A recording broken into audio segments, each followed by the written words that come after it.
Good morning, good afternoon, and good evening, everyone. My name is Olive Kochman for the Network for Improving Quality of Care for Maternal, Newborn, and Child Health. Welcome to our webinar series entitled Lessons Learned by the Network Countries in Their Efforts to Build and Institutionalize Systems to Sustain and Scale Up Quality of Care for Maternal, Newborn, and Child Health. This is a webinar series being organized by the Network with WHO and UNICEF. This series is dedicated to sharing the experiences and lessons learned of the 11 countries participating in the network. These countries came together in 2017 with two goals: to have maternal, newborn mortality and health facilities, as well as stillbirths by 2022. And secondly, to improve the experience of care. There are four strategic objectives that lead the work: leadership, action, learning, and accountability. Today we will hear about this work. There's been 3 webinars in this series: Ghana, Bangladesh, and today we have Tanzania. And coming up on Tuesday, the 4th of May, we will hear about further countries in addition as we launch the progress report of the network from 2017 to 2020, evolution, implementation, and progress. So it's my pleasure to hand over to you, to our colleague from WHO Country Office Tanzania, Edwin. Please take the floor, Edwin. Thank you, Olive. Good morning, colleagues. Good afternoon for those already in the afternoon, and good evening for few others. So as my previous speakers spoken, that today we're going to learn about the Tanzania experience on improving quality of care for mother, newborn in health facilities. So basically building the system to sustain and scale up quality of care for maternal newborn in Tanzania. Next slide, please. So this webinar today is divided into 4 parts. The first session will be on introduction, national strategy, and engagement. The second part will be on action, learning for every mother and every newborn. And the third part will be on lesson learned and recommendations. And the last session will be on Q&A session. Next slide, please. So today, we are really privileged to have most of the panelists. So our Q&A session will be led by our colleague Fatma Goa, who is the health specialist with UNICEF regional office in East and Southern Africa. And then we're privileged to have Dr. Talhia Yahya, who is the head of quality management subunit at the Ministry of Health in Tanzania. Also, we have Chief of Health from UNICEF country office in Tanzania, Dr. Kwayu. Also, we have HIV and AIDS specialist from UNICEF country office in Tanzania, Dr. Mary Mweteni. So these are the five panelists, and also be part of the introduction part of it. Next slide, please. So, colleague, as you understand, in recent years, there will be increased global attention to improve the quality of care. And since you've seen that the access to service alone is not alone to reduce the maternal mortality or morbidity or even create a client satisfaction. So there have been a series of papers, especially the famous one, the Lancet paper. They see the relation between the quality of care and the improved maternal newborn mortalities. Also, the monetary fund that's to be associated with if you're not to improve the quality of care.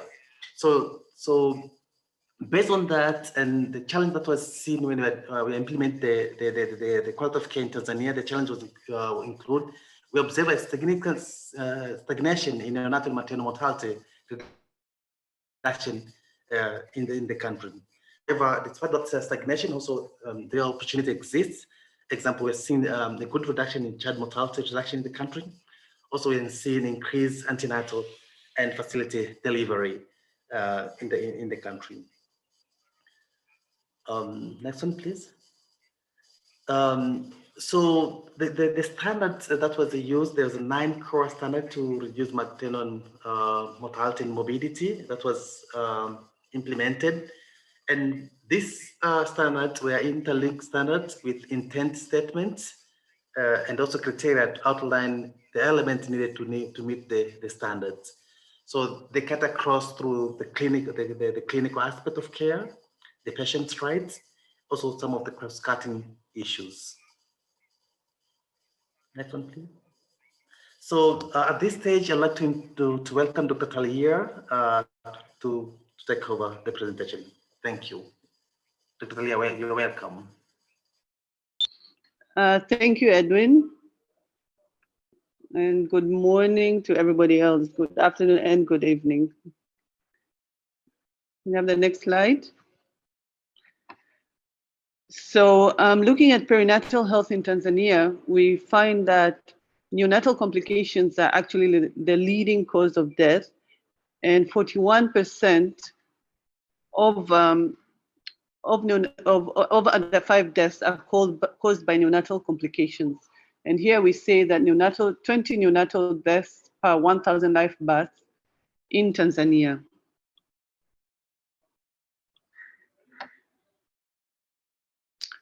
So this slide now outlines the causes of under 5 deaths in Tanzania. And as we can see, we say neonatal causes are 41%, but we also have acute respiratory infections, which are 15%, injuries are 8%, diarrheal diseases, 8%, malaria, HIV/AIDS, and others also cause some under 5 deaths. But to look in detail at the neonatal causes of death, we find that most of the neonatal causes are caused by intrapartum care, 31% of those, followed by preterm causes, which cause 24%, followed by sepsis, 20%, congenital causes are 13%, pneumonia and other causes follow. Next slide. So on this slide, we're looking at the leadership and accountability in Tanzania. And the governance structures, looking around along the quality assurance or quality improvement governance structures in the country. We have the Health Quality Assurance Unit in the Ministry of Health. We also have a technical working group for quality management, which involves both government and non-government stakeholders who are looking at or interested in QI. But also at the regional health and council health management levels, we have QI subcommittees. And at the facility level, we have what we call quality improvement teams, but we also have MPDSR committees looking at maternal and perinatal death reviews.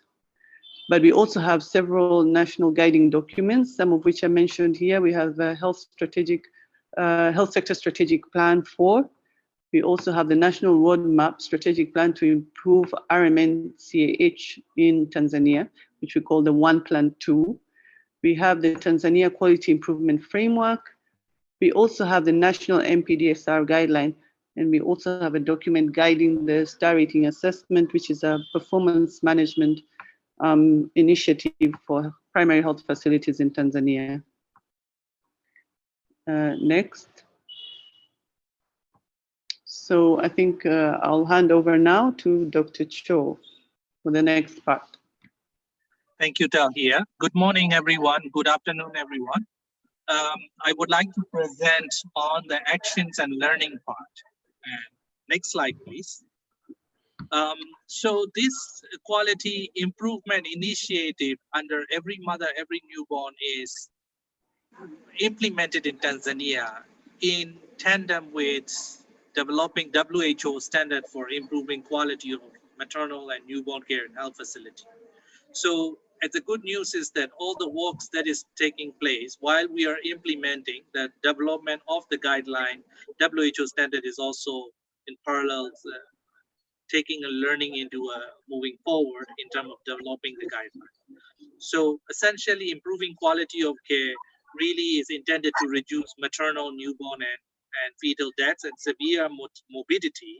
And it's also improved the access to services, and it ensures that the safety of mother and newborns. Next slide, please. And so what's involved in the Every Mother, Every Newborn package, intervention package? We have 3 components. One is infrastructure. And in some cases, when we approach the project site, there's a requirement of building of new structure, and some of them are upgrading of existing structure. And then there are establishment of newborn and KMC unit in some facilities don't exist. And then we establish newborn and KMC nursing care unit, procurement of equipments, drugs, and supply. And that is the major part of the funding use. Then we have institutionalization of quality in initiative. This is really a soft part. And I think this includes the forming a QI team in the facilities, a dedicated, committed quality improvement team will form. And then we train them and provide mentorship and coaching over time. We also supported the debt audit and response, because these debt audit and response are used and to improve the quality approach. And we have also strengthened the national oversight from quality initiative committee, and who oversee that as well. And in the implementation side, we have infection prevention and control, water and sanitation and hygiene, and specifically around the time of the new birth, labor monitoring, postnatal and newborn care, community engagement, postnatal care and counseling, and timely referral. Next slide, please. So the project was in a 2016 to 2018, and it has conducted in 14 facilities, 2 hospitals, and 4 health centers, and 8 dispensaries. Now the dispensaries are very small, which basically cover 2 or 3 villages in Tanzania's care. And 2 hospitals are basically with the referral level facilities. And the region we use is a Jombe, which is a southern highland region. And then we have the 2 districts in the Jombe region, Ludewa and Wangombe. Next slide, please. We have this, then along the implementation of this project, we also conducted the evaluation to assess the effectiveness of the work and then documents the lesson learned. So we have 4 objectives of evaluation, and then I think the next slides are I'm going to share finding of these evaluation. Objective 1 is about assess the structural readiness, human resource, healthcare provider skills, equipment, and supply. It's all health system needs. Objective 2 is around determining the extent of institutionalization of QI standards, integrity, and progress of implementation. Objective 3 is around examines the improvement in perinatal clinical outcome for mother and newborn. And finally, documentations and describing key lessons learned to inform implementation of the model. And that's where we are conducting this webinar as well. Next slide, please. Now, this project has taken 18 months implementation period. We have tracking of 5,494 births. We have 134 newborn admitted to special care, and we have a 24 mentorship visits, and we have 12 QI coaching visits. Next slide, please. So this slide, can you press next slide, please, because I want to show the comparison. So this slide, we are showing you of labor and delivery care progress. And this evaluation finding has collected this information and depicted in a diagram in front of you. Now the light orange bar are before, and then the dark ones are after. Now, if you see that already in Tanzania, indicator like examining abdomen, fetal heart rate, monitoring, partograph use, oxytocin administer, MSTELs, these are already high. But then if you see the project area, there is a significant increase in those areas. Now, on the right side, you can also see that other indicators like a urine test for protein, half-hourly monitoring, documentation of oxytocin, you can see that significant increase. The dark bar are increased significantly. So this before and after comparisons are very useful to show that how this project has impacted on the progress of labor and delivery care. Next slide, please. And we also have this part of this, every mother, every newborn is also providing a respectful care as well. So that includes improvement in respectful care in 3 domains: effective communication, emotional support to mother, and respectful care devoid of abuses. Now we have several indicators we measure, like a woman felt treated with respect, woman consented for cesarean section, woman's concern considered in care, woman allowed to express concern, and total examination findings. And if you see that again, the light bar are before and the dark bar are after, you see there is a significant shift in increasing the coverage of these indicators. And it's really impact, the project has really impacting in terms of providing respect to the mother who are coming for delivery. Next slide, please. And when you come to the newborn care as well, there is an indicator like we have measured the training, managing newborn complication, newborn resuscitation, routine newborn care, and examining pre-discharge. And then you see that changes and then before and after has increased because of this project impact. And there is a substantial improvement in newborn care. And these trainings on the newborn care has also impacted throughout the project. Next slide, please. So documentation of care and is something that we've been facing a major challenge. And although Tanzania is documented with the Research Institute, National Institute of Medical Research, what we found a major challenge is at the delivery care, especially around administration of oxytocins and other indicator to measure, because as you know, in the delivery time, it's like a bit chaos in delivery time. Everyone is busy, but at the same time, how are we going to document what is happening the time around delivery? And that's where we are looking at improving quality. So the more we can document, the more we understand and learn from that process, the more we can improve that. And that's where the documentation of care is very important, and we still have challenges to sort throughout the project. Next slide, please. So here is a best part of the presentation. You see the effect on mortality. Perimenatal mortality at the project site has fallen by 40% from 25,000 total live birth to 15 per thousand total live birth. There is a significant reduction in perinatal mortality. And unfortunately, there is not so much improvement in a still birth rate. That's something we need to work on in future. Next slide, please. So we have some lesson learned and recommendation, and I would like my colleagues, Mary Maternal, to share with the colleagues, please. Mary, over to you. Thank you very much, Cho. Good morning, good afternoon, colleagues. I'll be taking through the lessons learned, recommendations, and conclusions. Next slide, please.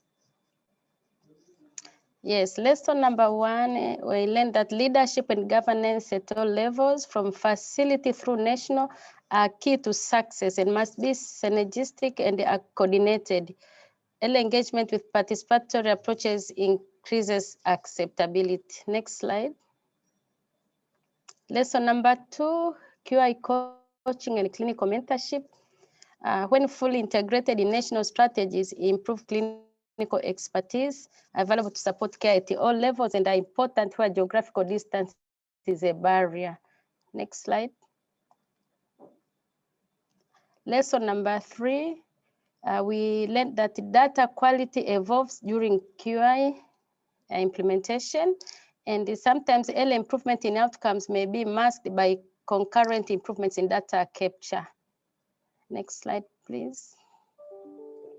Yes, lesson number four, investments in infrastructure, capacity building, and provision of medicines and equipment must be paired with implementation and close monitoring to achieve sustained improvements in quality of maternal and newborn care. Lesson number, next slide. Yes, lesson number five, increasing engagement and involvement of communities in the improvement of care for mothers and newborns increases community trust and the perceptions of accountability. Next slide. Lesson number six, we learned that improved capacity to procure and maintain equipment and the implementation of stock management systems are critical to sustaining gains in quality of care. Next slide. Lesson number seven, training staff is not enough to effect the quality improvement. So institutionalization of practices is key, and it will require continuous support and the development of local capacity for supervision. Next slide, please. Yes, we have few recommendations from the evaluation. Recommendation number 1 is that the Ministry of Health, together with UNICEF, should unpack implementation of AMEN and use data to guide action, especially when we plan to scale beyond Njombe region.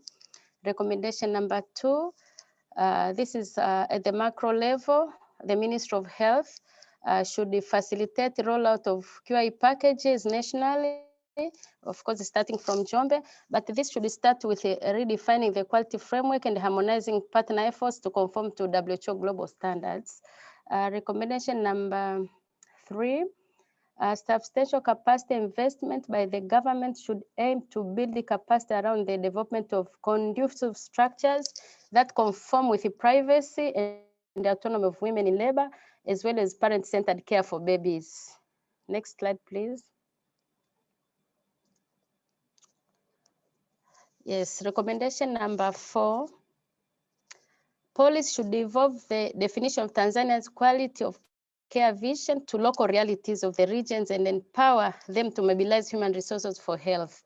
Recommendation number 5, this needs an immediate priority at the regional, district, and the facility levels. Key components of quality improvement should be provided additional support in line with the global recommendations, and this should include strengthening regional oversight and facility capacity to conduct surveillance and institute responses to address existing challenges. Recommendation number 6, this is direct to the Ministry of Health, should recruit more biomedical engineers to provide technical support for procurement, installation, and maintenance of equipment. And also the government should strengthen systems for stock control of key drugs and supplies in all facilities. And this can be done in collaboration with developing partners working in this area of maternal, newborn, and child health. Next slide, please. Yes, so in conclusion, the evaluation reports that implementing the quality of care standards is feasible in low and middle income countries.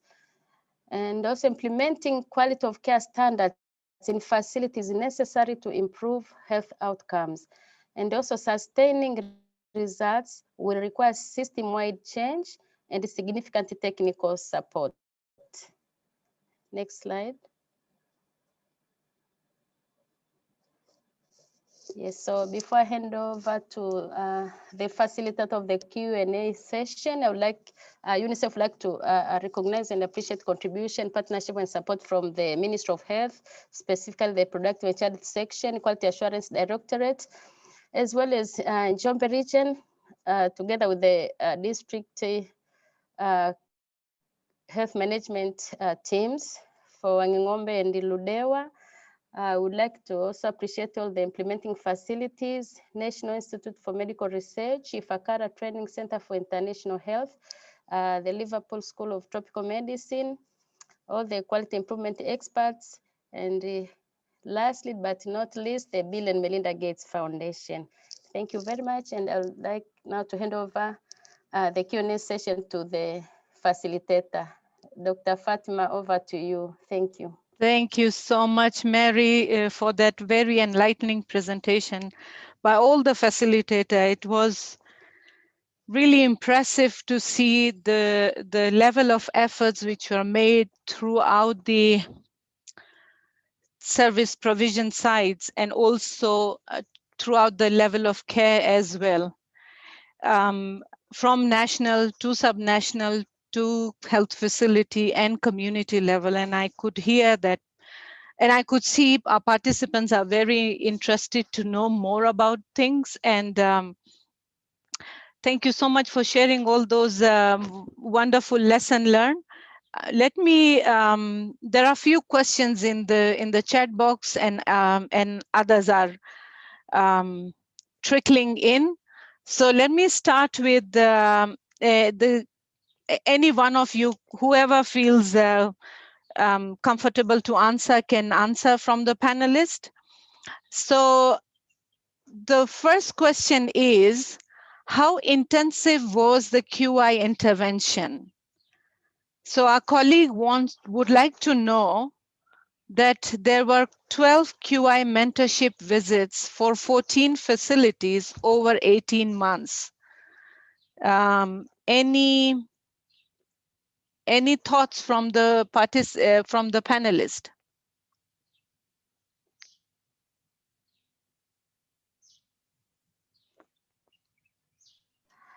Yes, I will start and my colleagues will come in.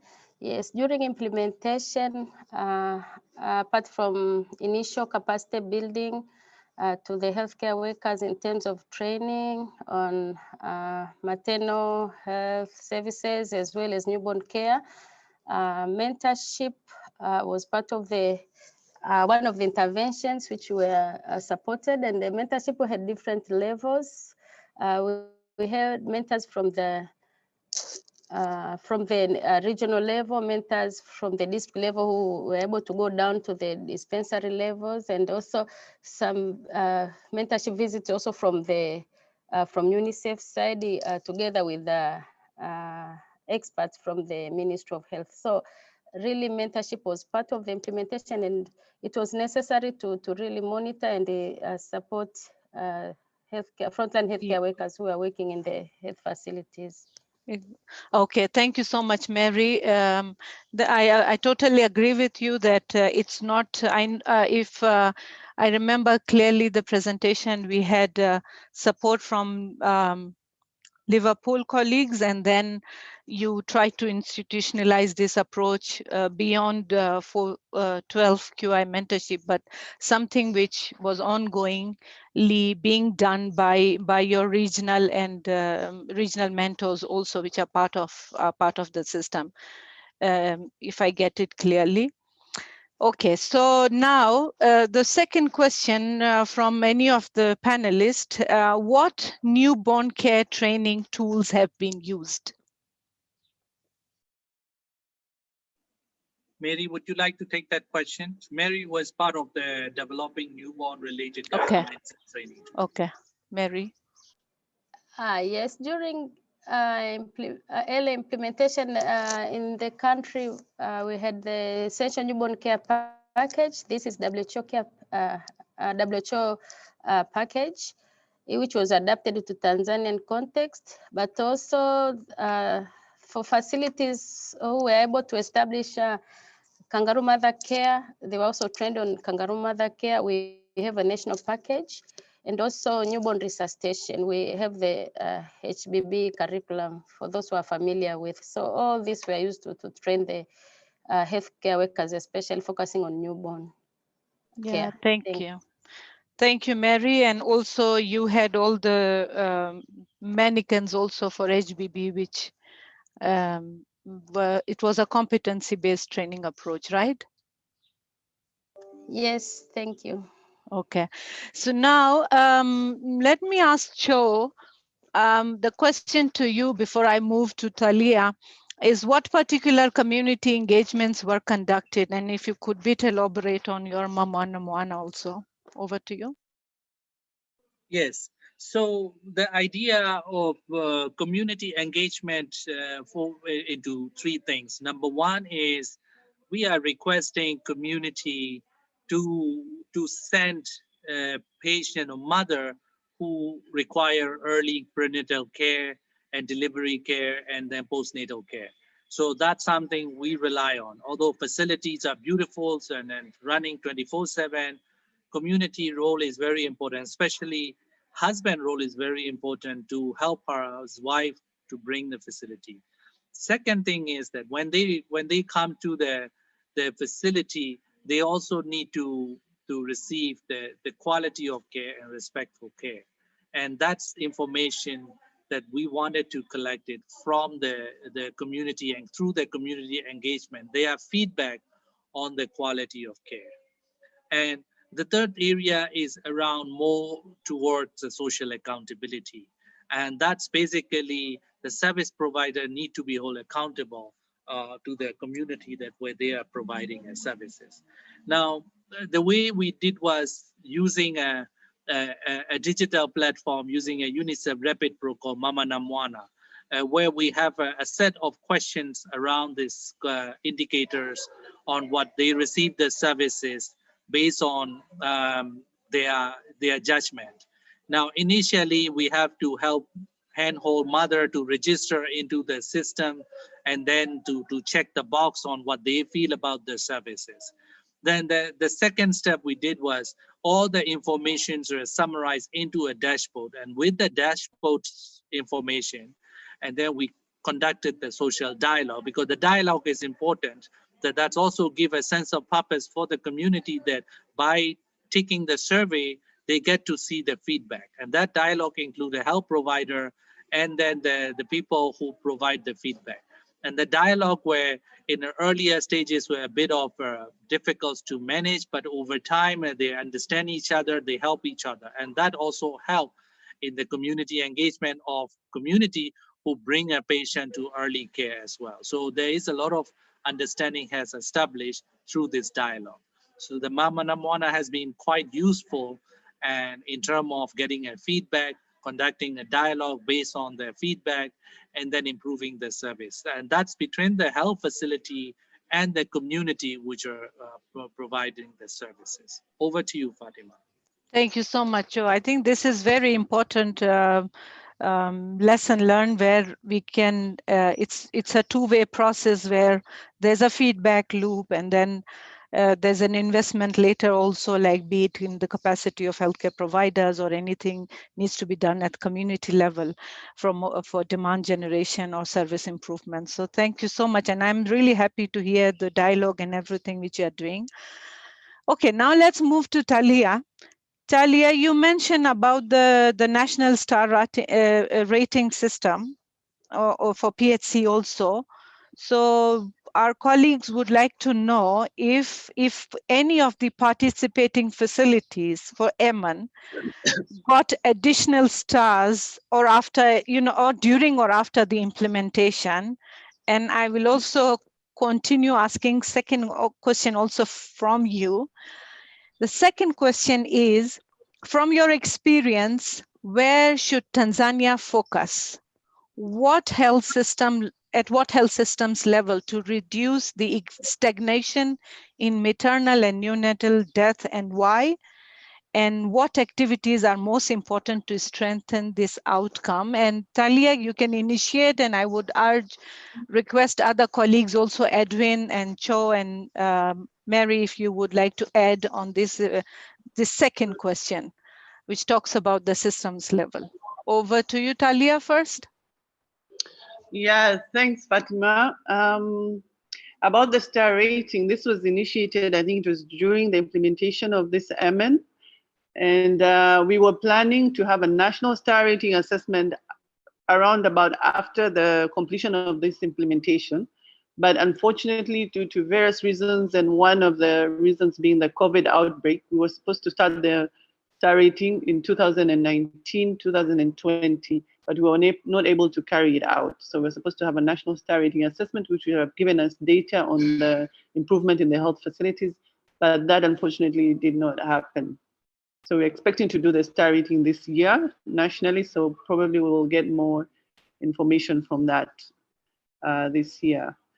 About the health system level, the past few years, I think Tanzania has tried to focus more on the health centers. Our primary healthcare policies would like to have a dispensary in every village, but we have realized that a lot of complications occur during labor and delivery. And complications occurring during labor and delivery would mean that this mother would have to be referred to the health center level for further care, including cesarean section and any other care for complicated delivery. So a lot of emphasis has been put into increasing the number of health centers, but also trying to strengthen our health center level so that the complicated deliveries can easily be managed.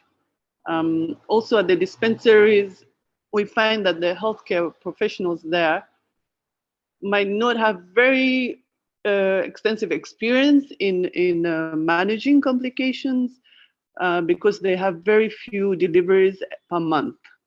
So with the very few deliveries that they manage, even the experience that they get in managing deliveries and managing complications is not very intensive. So we have decided to target the health center level. We have built, I think now about 350 health centers in the past 2 years throughout the country. And we have a program for training anesthetist care, not a lower level of anesthetists, because we have found that we have very few anesthetists in the country, and a program of training and doing quality improvement in these health centers so as to have better care. And I think my colleagues maybe can add some more. Thank you so much, Talia. Those were very important points. Colleagues, anyone else would like to add? Fatma, in addition, Yes. Yes, Edwin. Additional to the training of the anesthetists, also we developed we supported the ministry to develop the curriculum for the high level diploma training for midwifery. So we need to create the capacity, this competence to handle complicated cases of maternal during birth delivery. So the rest has been shared by also we now to improve our NPDCR system, ensure that with the registration to improve the cause of death notification. This has been really a challenge, and we should also review and to show that if the maternal death occurs, really maternal death, not rather the issue of quality of data during documentation. So some efforts have been done to show that the future to improve and also have the quality of data that can inform decision making and also inform decision policy and from the policy issue at the higher level. So these are some initiatives that we're taking forward. Thank you so much. There was a bit disturbance on the Edwin's line. We apologize for that. It's what he was really emphasizing on, beside what Talia mentioned, is having this a curriculum for advanced midwifery in the country, and also investing more on MPDSR.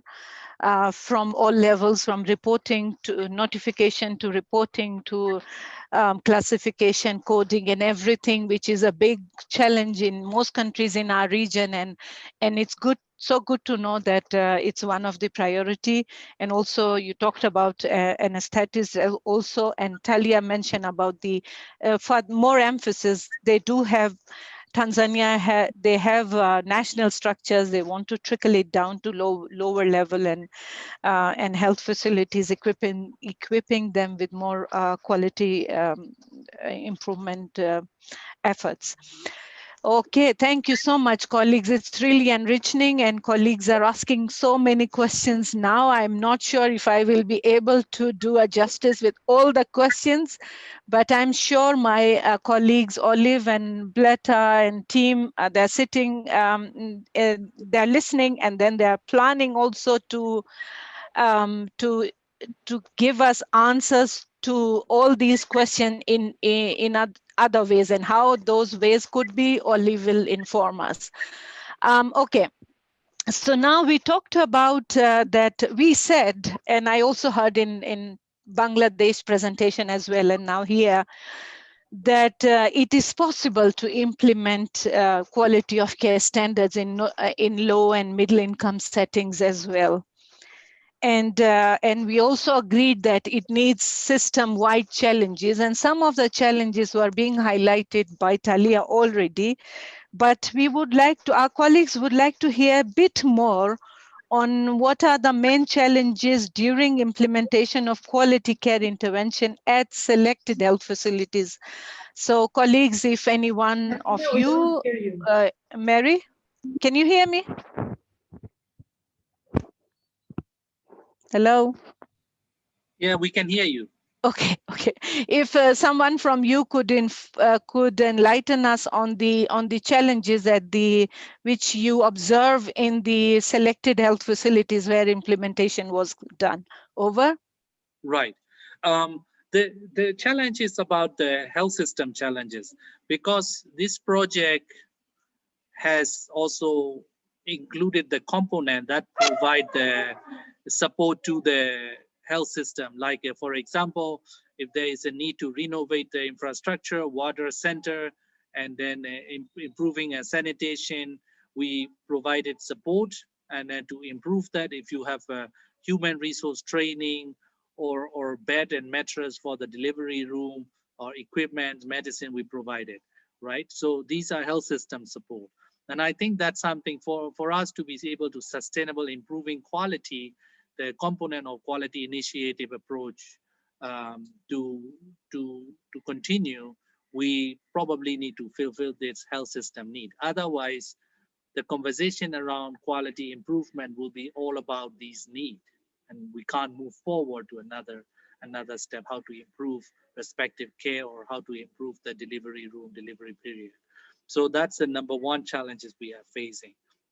And government need to spend more resources to improve basic need of the health facility. The second part of the challenge that we are facing is, and someone also written here about management capacity. So it's not about technical capacity or training how to deliver mother baby with a safe delivery environment. It's more about management. Everyone play a role in this delivery and care, and everyone should have a common understanding. In a nutshell, teamwork. Teamwork, everyone need to play teamwork, and nobody escape from this. So, and that team playing in a hospital environment, where from the head of the doctor all the way to janitor, how can they play in a quality improvement team, sit together and show that everyone play a role in this, and then see that why the mother died, why the newborn died, and based on the lesson learned, and then improve that as a team effort. And that is also needed. So therefore, when we provide the mentorship care, it's not about technicality of using a pantograph or blood pressure cuff or during the delivery period use of oxytocin. It is also provided a management capacity. How do you play teamwork as well? And so these are the things that we need to be aware of. And the third part of challenges is about the MPDSR, that death audit report. Now, they are very clinical report, and they are not able to share with the community engagement. So people in the community want to know why the mother died. And that's where the dialogue section bring up and then translate into some language that people can understand why the mother died, right? So, and the issue here is the death audits are very, very confidential, and they are very, very technical. So translate into, even in the quality improvement team, translate to understand by all of the team member why this mother died is really a technique that the QI manager need to lead. So that person need to be very capable. But from the Tanzania experience, I have to tell you, after 18 months with the team from Ministry of Health who leading here, and we also learned that these things are doable. And then through the guideline and improving training program at the pre-service training, I think everyone will have a sense of management capacity and also see that as a teamwork and in a next generation of care, providing care. Over to you, Fatima. Thank you so much for highlighting those all very pertinent challenges, which are, I would say, it's not just very unique to Tanzania, but I can relate them with many countries in the region. And I really like your idea of what you were saying as a teamwork. Indeed, it is a teamwork, and all the good work which we are seeing, the mobilized efforts, the momentum around quality of care. It's by taking those small steps, the one which you took, and now we are getting into addressing the bigger issues. Now it's a way to go. So thank you so much. Now I would move on to the our measurement part, and our colleagues. There are many questions linked to measurement, and Tanzania is a country where we have the data, and see, let's hear from the team now. To start with, let me start with the measurement indicators for respectful maternity care. Now we are talking about respectful neonatal care also, and I hope one day we will have indicators for that also. So there's a question that if we have indicators in the system to measure the components of respectful maternity care, for example, presence of a companion, and then if there are any additional indicators in the system which could tell us the experience of care. So it is for all panelists, and please let us know if you have any thoughts on that. Over to you.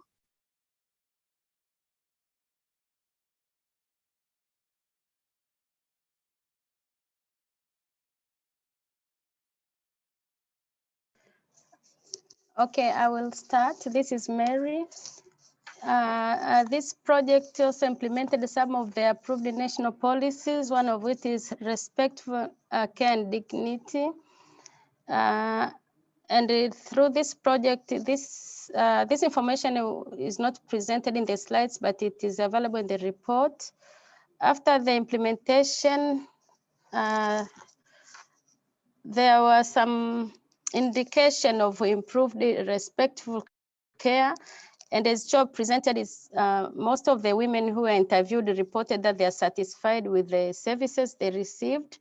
But also we saw that there was an increased or influx of clients to the facilities. This is due to a lot of investment put on infrastructure, improving the space, the cleanliness.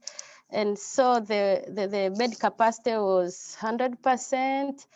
And we see even the women who delivered, they were able to stay more than 24 hours post-delivery, which in other settings, it is not possible.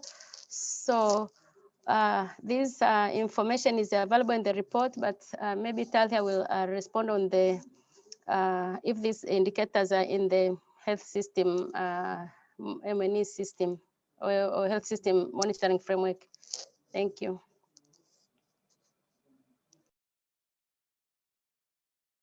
No, they're not in the National Health System Monitoring Framework as yet. So I think this year we're trying to review to have, actually the QI indicators as a whole are not really collected nationally. I think we are planning to review that to have a more holistic QI indicator collection. Okay, thank you so much, Thalia. And what, in my experience, what I have seen, the DHIS2 system of Tanzania is really agile. It's a very well-structured system. And one of the discussion which were happening at country level was how to extract the information might be there, might not be linked with all respectful maternity care services. But if we could visualize those information. So I think that is another way forward for us. Now, let me ask some questions linked to scalability and sustainability. So thank you, Rajesh, for joining us for this webinar. Also, you've been so consistent. Thank you. So there's a question, how has been sustainability in outcomes? Is perinatal mortality still decline or sustained? I'm not sure if it is of national or the project side. And then what are we planning to scale up?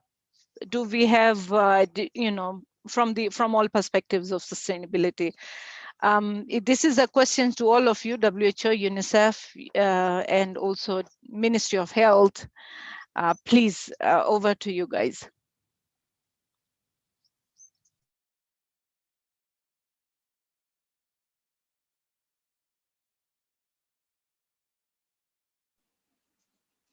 Edwin, you want to come in first?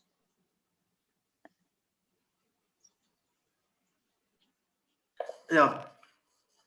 Actually, yeah, based on the lesson that we have learned through the implementation of MNET in those selected facilities, we now also try to scale up in the same in Zanzibar. We have some selected health facilities that we are implementing that, and also we want to increase also the new standards to be established, the small and sick children standards have been currently issued. So we're going to sit again with to support them, also engage other USAID partners and other quality improvement partners in the country to scale up the lessons that have been learned through the implementation, and also the challenges that have been faced, and how can we improve in terms of policy issues, and review the guidelines to show that we have an improved health system in a wide sector approach manner. So that's what I can say from WHO perspective.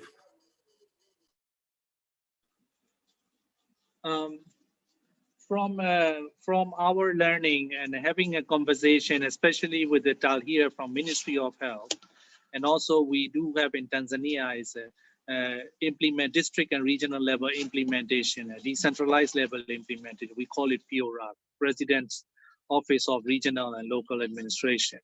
And so that ministry, working with the two ministry, and I think the plan for scale up has started slowly but surely.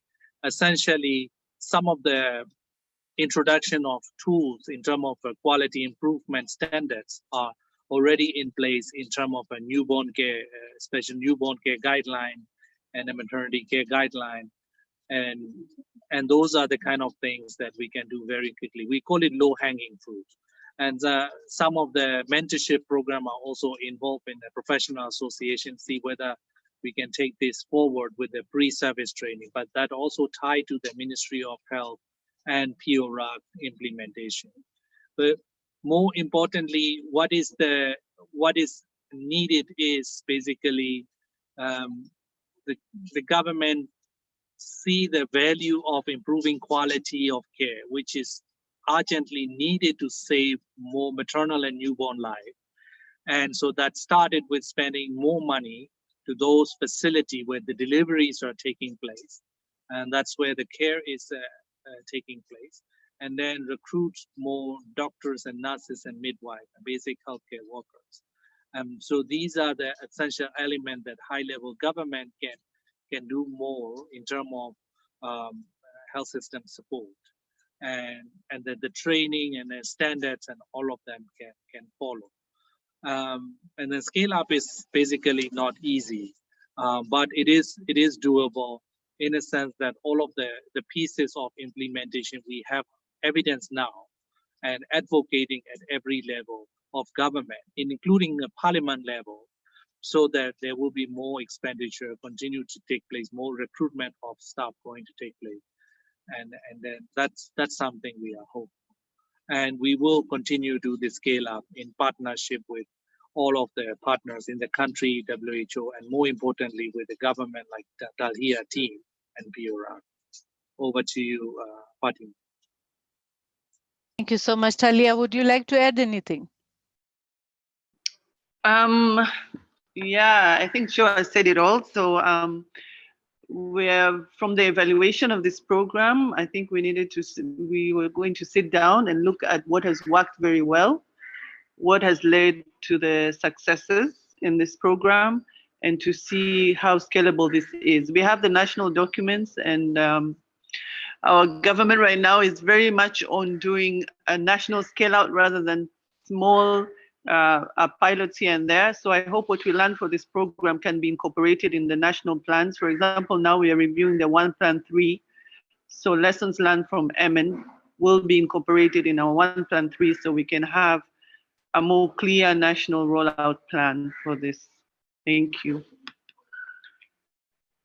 Thank you so much. This is so important because what your last statement, you see, this was a project which UNICEF with support of Ministry of Health and the regional health system you implemented in Jombe, but it's something which will now, as you are saying, that it would be the lesson learned from here will be incorporated into in a national mechanism. So that's a big achievement for all of you. I know Talia and team, I know all of you since 2015 when we started this program. So I could see the success, what you all have been able to make so far with all the partners, and point well taken by Edwin and also by Cho, that yes, scalability is possible, but we really need to join our efforts, all partners, and we need to support ministry in their vision to for the reduction of maternal and newborn mortality. That's excellent. So now this is bit, and now the question I'm asking is again system linked, and might be my last question. It's about our colleagues would like to know the cost effectiveness of what we do under quality of care. So any thoughts on it? Is it when we say quality improvement, sometimes our decision makers or people, they say it's too costly. Is it so? What is your thoughts on it, colleagues? So I would answer with two parts of quality improvement. So quality improvement essentially in Tanzania model is around forming a team and understanding why questions, asking why this mother or newborn died, and improving the standards over time and throughout these learning periods, and sharing as a teamwork. It's basically costs nothing, because these people are working in a facility, they're working in silo. Now they all come together, they based on the learning, they have committed and improved the quality of care. That's why the whole model is around leadership, governance, and teamwork and accountability, not only from the central government accountability, also from the people to involve in the social accountability. So, and then these cost nothing in terms of cost effectiveness. So I would say that this quality of care scale up will be much more cost effective. But what you get is a lot of reduction in perinatal mortality and a reduction in maternal mortality. And that's humongous.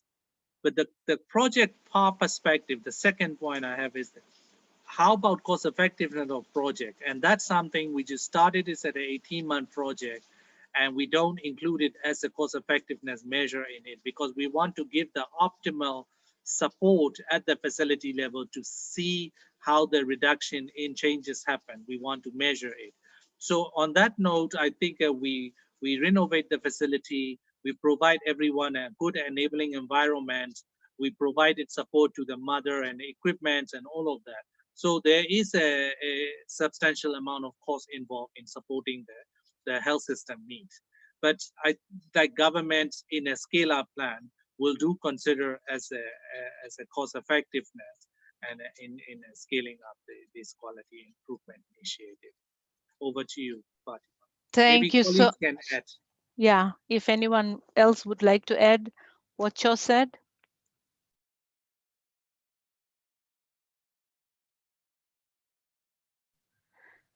Fatima, may I add on that Sure, point? Sure, please. Yeah, it just to note, the infrastructure investment really, I would say is a cost driver, because in some of the facilities we had to, the infrastructure rehabilitation entailed, building or upgrading operating theater to have, to make that facility a CMOC facility, or to have, a clean water supply. That also is really costly in terms of, the actual monetary cost and also time, because completing these projects, infrastructure upgrading takes a really, really long time, more than what we anticipated at the design. So these are, I would say really costly and needs to be, taken care of by the system. We cannot ask the system to deliver what it is not designed for.